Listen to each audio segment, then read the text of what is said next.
Por que o número de autistas está crescendo? Toda hora aparece uma matéria, alguma coisa em que um artista, uma celebridade ou uma pessoa como nós que está por aí, que descobriu ou se descobriu autista.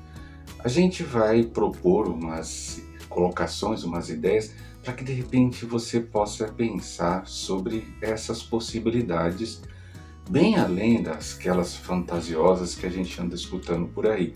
E a gente escuta cada história a respeito de, está acontecendo uma epidemia de autismo, o autismo é coisa da moda, é o diagnóstico da moda, todo mundo quer dizer que é autista e assim por diante. Vale a pena a gente compreender esse boom autista para que a gente possa observar para onde vai toda essa luta e essa militância autista que a gente faz aqui. Vale a pena, então vamos lá.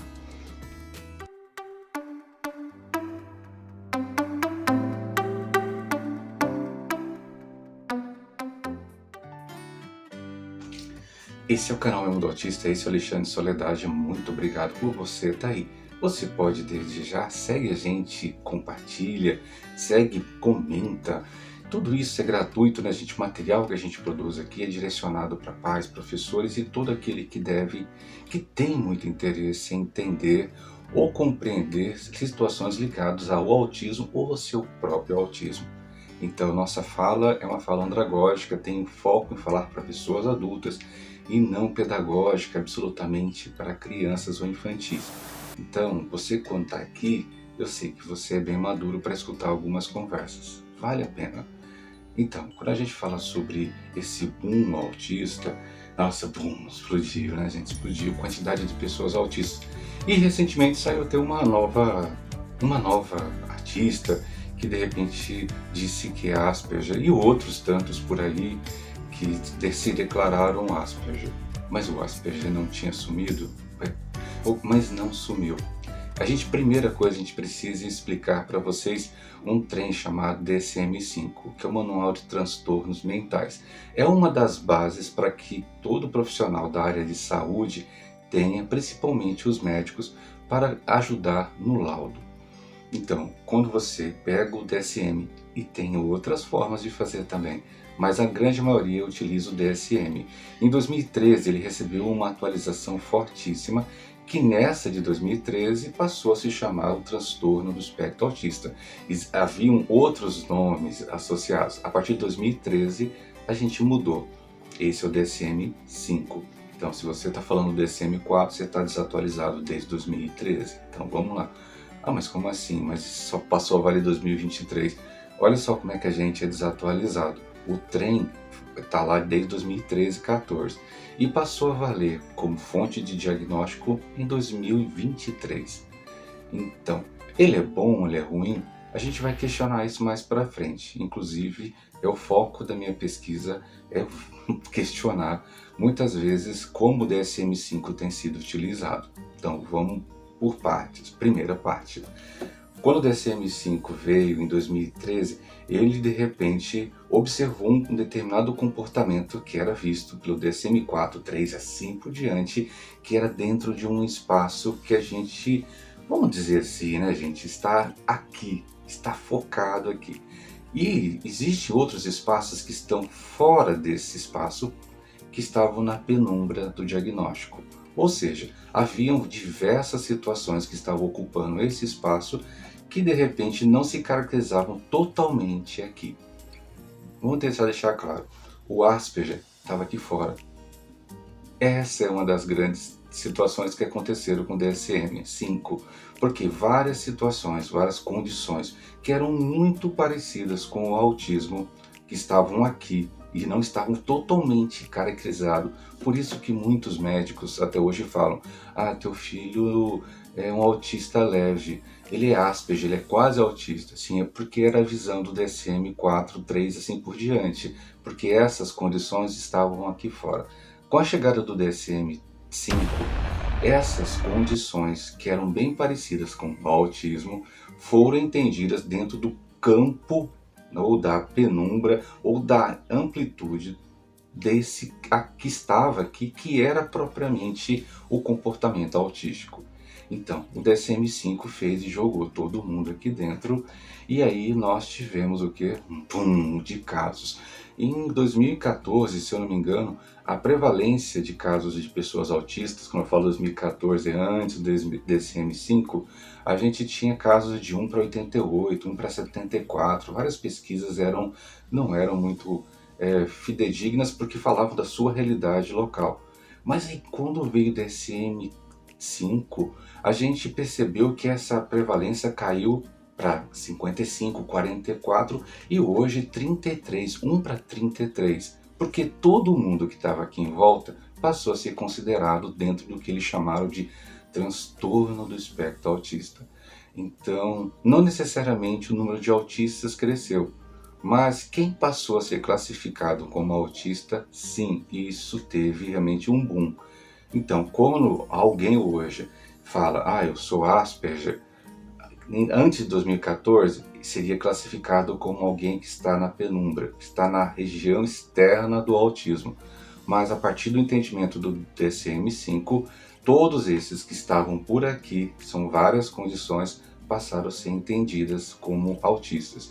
E aí vale importante, mas por que isso aconteceu? Aconteceu para que de repente essas pessoas que estavam aqui pudessem ter dentro de um pool, dentro de um conjunto chamado transtorno do espectro autista, diversos direitos que puderam de repente exercer direitos por causa do autismo. Então várias pessoas que estavam aqui que não tinham direitos assegurados para fins de regras, quando o DSM-5 joga todos dentro do espectro autista, passam a ter direitos porque as legislações dão direitos análogos a uma pessoa com deficiência à pessoa autista. Mas o Asperger não é autista? Hoje é. Então, se você tem diagnóstico Asperger, você é autista. Para o diagnóstico perante ao DSM-5. Isso é importante deixar claro para você. Mas então quer dizer que meu filho não está no espectro? Está no espectro. Se o médico utilizou como parâmetro o DSM-5, seu filho é autista, ele não é Asperger. Então aquele convencimento, aquela fala carinhosa que muitos médicos têm de falar, olha, seu filho não é autista, ele é Asperger. Primeiro, teu médico é desatualizado, né? Isso conforme o DSM-5. Mas aí, gente, é bom ou não ter um diagnóstico assim? Porque muita gente hoje fala, mas eu não me sinto autista, eu sou Asperger. Ou outras situações. Estou citando Asperger porque é a mais conhecida das condições. Meu filho mesmo foi diagnosticado como Asperger. E aí? Meu filho não é autista? Sim, meu filho é autista. Ele tem traços, tem comportamentos autísticos. Isso é fato. O DSM-5 conseguiu, ao ampliar para um transtorno, ampliar esse leque, ou a gente fala de esse campo maior, ele conseguiu acertar mais gente. Só que tem um problema. Comportamentos que de repente eram vistos como normais, ou comportamentos que estavam por aí, passaram a ser vistos como doença, como patologias. E aí tem um problema. Comportamentos que nós tínhamos que eram ditos normais perante a sociedade passaram a ter nomes à medida que você foi colocado no espectro autista. Então, uma pessoa dita normal, que tinha um comportamento de paixão por uma coisa, nossa, eu tenho paixão por coleção de carrinhos, bonecos, e assim por diante, eu tenho paixão, eu tenho vários bonecos, assim como o Henry Cavill esses dias falou que tem uma coleção de um jogo que ele tem bastante uma paixão.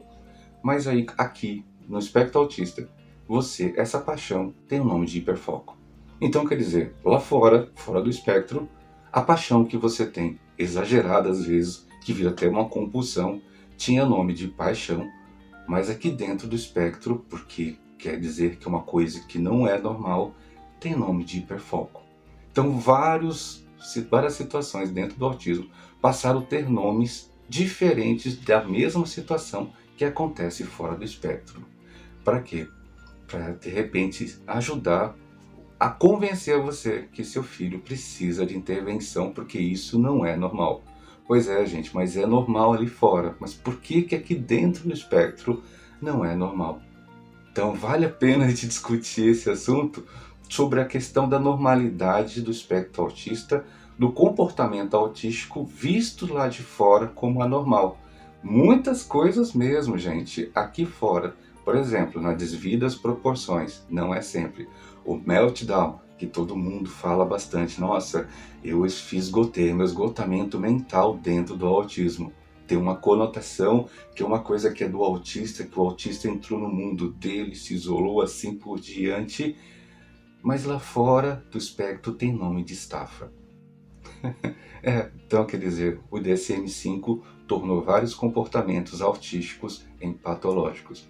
E sendo patológico, eu posso promover intervenção, terapias, acompanhamento e medicamento, né? Então, o DSM-5, por um lado, trouxe pessoas que estavam aqui fora para dentro da visibilidade do direito, mas também o DSM-5 pode ter provocado que comportamentos que não tinham necessidade de nenhum tipo de intervenção como uma patologia.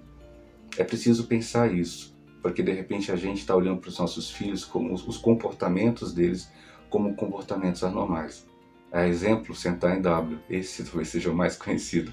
Uma criança aqui fora que senta em W é uma criança que deve ser observada, que talvez tenha uma dificuldade ou uma dificuldade motora que vai passar talvez, e não necessariamente. E muita gente, ao olhar uma criança sentada em W, se ela é autista, é um diagnóstico do autismo. Ela sentou em W, é porque ela é autista. Entendeu? Então tudo aqui dentro é visto como patológico. Tudo fora do espectro, o DSM olha como normal. E o que é normal? Vale a pena a gente continuar essa discussão. E aí repassa esse vídeo. Eu repassaria esse vídeo para as pessoas, para você repensar. Ah, mas o autismo existe. Espera o próximo vídeo da gente. A gente vai conversar sobre a existência do autismo. O autismo existe. Seu filho é autista e vai ser para sempre autista. Vale a pena a gente alimentar essa discussão mais vezes, tá bom? Até a próxima.